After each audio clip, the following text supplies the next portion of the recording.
Aunty আমার বাবাকে বিয়ে করবেন? দেখ না দোলা, আমাকে প্রপোজ করতেছে। এনিওয়ে, তোমার বাবা কি করে? আমার বাবা অনেক বড় জব করে, অনেক টাকা ইনকাম করে। ও রিয়েলি? তাই নাকি? আচ্ছা তুমি এক কাজ করো, তুমি গিয়ে তোমার বাবাকে এখানে ডেকে নিয়ে এসো, যাও।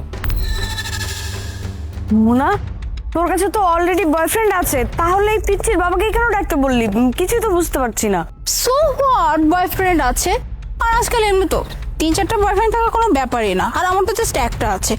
আর হতেও তো পারে এই যে পিচ্চিটা আসলো, পিচ্চিটার বাবা অনেক টাকা পয়সা আমার বয়ফ্রেন্ডের থেকেও, আমি তো ডেটই করবো, আর তো কিছু করবো না। সো আর যদি দেখা যায় যে আমার বয়ফ্রেন্ডের থেকে এই পিচ্চির বাবার অনেক টাকা পয়সা, তাহলে এক কাজ করো, সুইচ করে ফেলবো, সমস্যা কোথায়?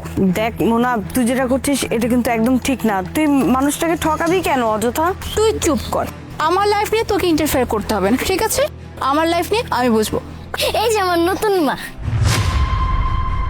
মামুনি করে সরি, হ্যাঁ আসলে ছোট বাচ্চা তো বুঝতে পারে। ও আচ্ছা, আপনি তাহলে ওর বাবা? বাবা বাবা, আমার নতুন মাকে আছে না রয়্যাল রেস্টুরেন্টে খেতে নিয়ে যাব। What, royal restaurant? Oh my God, এটা তো এই শহরের সব থেকে বড় রেস্টুরেন্ট। তাহলে আমরা এক কাজ করি, আমরা আজকে বিকেলে রয়্যাল রেস্টুরেন্টে মিট করি, কি বলেন? তা ঠিক আছে, এমনিতেও আমার মেয়েটা আপনাদের সাথে একটু দুষ্টুমি করে ফেলছে, সেই সুবাদে আপনাদের কাছ থেকে ক্ষমা চেয়ে নেওয়া যাবে। ঠিক আছে, আমি তাহলে আসি। ওকে, চলো আসি। মোনা দেখ, তুই কিন্তু একদম কাজটা ঠিক করছিস না। মানুষটাকে দেখে মনে হচ্ছে সহজ সরল, আর তুই তার সাথে এমন একটা কাজ করবি, এটা কিন্তু একদম উচিত না। আরে চুপ কর তো, হ্যাঁ তুই শুনছিস? রয়্যাল রেস্টুরেন্ট এই শহরের সব থেকে বড় রেস্টুরেন্ট, যেখানে কিনা আমরা জীবনে খেতে যেতে পারতাম না, ঠিক আছে? ওই যে ওই পিচ্চির বাপ, ওই পিচ্চির বাপের জন্য আজকে আমরা ওখানে খেতে যেতে পারবো। আর সমস্যা কোথায়? তো খাবোই তো, তাই না? খাওয়া দাওয়া করবো, চলে আসবো। আর আমি তো বললাম, যদি দেখি ওর বাবার আমার বয়ফ্রেন্ডের থেকে বেশি টাকা পয়সা, তাহলে আমি আমার এটা চেঞ্জ করে ফেলবো। সো হোয়াট, এখন বেশি কথার মতো তাড়াতাড়ি চল। হাই। হ্যাঁ, ওকে সাথে নিয়ে আসছেন? আসলে মানতেছিল না, চেক করতেছিল, এই জন্য নিয়ে আসলাম। এনিওয়ে, বসুন।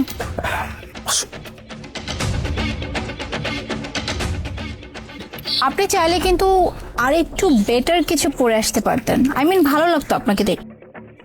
এখনো তো মাসের শেষ হয় নাই, বেতন পাই নাই আর কি, পকেটে টাকা নাই, এই জন্য। ওকে, সো খাবার অর্ডার করি? হ্যাঁ, আপনি যা মন চায় আপনি অর্ডার করেন। Hello, hi. কি অবস্থা? এই তো ভালো। মনে হয় এই সোসাইটিতে নতুন, তাই না? এর আগে কখনো দেখি নাই। ওয়াই দা ওয়ে, বাইরে যে মার্সিডিজ বেঞ্চটা দেখছেন না, গাড়িটা কিন্তু আমার। আপনি চাইলে আমরা দুজন লং ড্রাইভে যেতে পারি। আর আপনার মতো একটা সুন্দর মেয়ে যদি পাশে বসে থাকে, তাহলে তো কোনো কথাই নেই। কেন না, এটা আবার বলতে। আসলে আমরা একসাথে লাঞ্চ করতে আসছি। এক্সকিউজ মি, আপনাকে মাঝখানে কি কেউ কথা বলতে বলছে? সো আপনি কেন কথা বলছেন? আপনি কি দেখতে পাচ্ছেন না আমি তার সাথে কথা বলতেছি? আপনি এখনো বসে আছেন কেন? এখান থেকে উঠুন। কি ব্যাপার?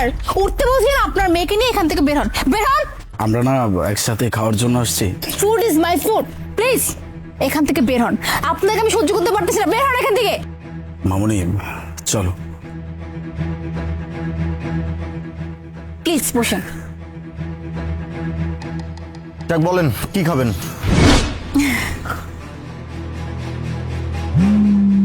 এক্সকিউজ মি, আমার একটা ফোন আসছে, প্লিজ ফোনটা পিক করি। আর ওয়ালেটটা মনে হয় আমি গাড়িতে রেখে আসছি, নিয়ে আসি। শিওর।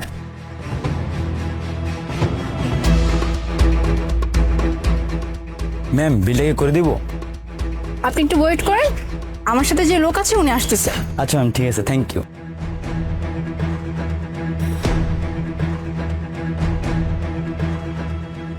ম্যাম 30 মিনিটস তো হয়ে গেছে, আপনি বিলে যদি দিতেন। আমি তো বললাম যে লোকটা বাইরে গেছে, আমার সাথে যে আছে উনি এসে বিলটা দিয়ে দিবে। এনিওয়ে, বিল কত হয়েছে? 5,000 টাকা। ওকে ফাইন, উনি এসে বিলটা করে দিচ্ছে, আপনি যান। ঠিক আছে।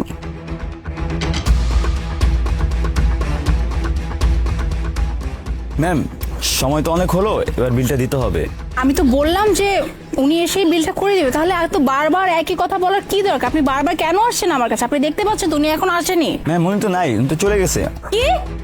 মানে আপনি কি বলতেছেন? হ্যাঁ, উনি আসবে না মানে উনি মাত্র আমাকে বলে গেছে যে কল করতে গেছে আর ওনার মানি ব্যাগটা নিতে গেছে, তাহলে উনি কেন আসবে না? কি বলতেছেন আবল তাবল কথা? ম্যাম আমি তো নিজের চোখে দেখেছি উনি চলে গেছে। আর তাছাড়া ম্যাম খাবারটা আপনি খাইছেন, অর্ডার তো আপনি করছেন, তো বিলটা তো আপনাকে দিতে হবে। আমি বিল পে করবো কিভাবে? আজব তো, আমি কি বিল করেছি নাকি? বিল করো, খাবার অর্ডার করেছে ও, তাহলে আমি কেন বিল দিতে যাবো? ম্যাম আই এম সরি, তারপর আপনাকে বিলটা দিতে হবে। কি খপ্পরে পড়লাম আমি এখন, 5,000 টাকা আমাকে বিল দিতে হবে এখন। হ্যাঁ বাবা দিচ্ছি, প্লিজ জান আমি আসতেছি। সব কিছু গেল, এখন বিলটা আমাকে দিতে হবে।